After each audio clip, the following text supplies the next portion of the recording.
एक राजा था। उसकी 7 रानियां थी। राजा मरने के करीब था। राजा के पास 2 रानियां बैठी होती हैं।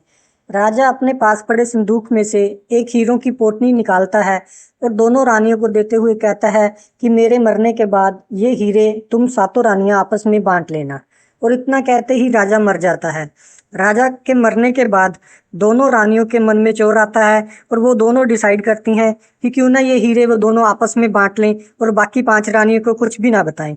तो वो वैसा ही करती हैं और दोनों रानियां हीरे बांटने में लग जाती हैं। अंत में एक हीरा बच जाता है, जिसकी वजह से दोनों रानियां आपस में झगड़ने लगती हैं। झगड़ा सुनकर तीसरी रानी भी आ जाती है।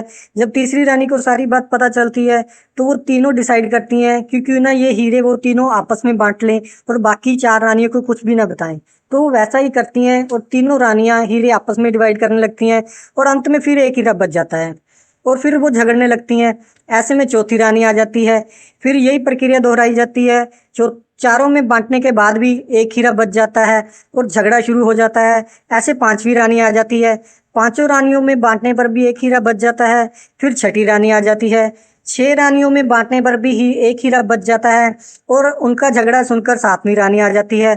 जब 7वीं रानी आती है तो सारी घटना का जब उसे मालूम पड़ता है तो 7 रानियां हीरे आपस में डिवाइड करने लगती हैं। तो हीरे पूरे पूरे डिवाइड हो जाते हैं, कुछ भी नहीं बचता। 7 रानियों में इक्वल डिवाइड हो जाते हैं। ये थी उस समझदार राजा की कहानी। तो आपको बताना है कि उस समझदार राजा ने अपनी पोटली में कुल कितने हीरे रखे थे, जो 2 रानियों में, 3 में, 4 में, 5 में और 6 में बांटने से एक बचता था। और जब 7 रानियों में भी हीरे बांटे गए तो वे हीरे इक्वल डिवाइड हो गए, पूरे पूरे रानियों में बट गए।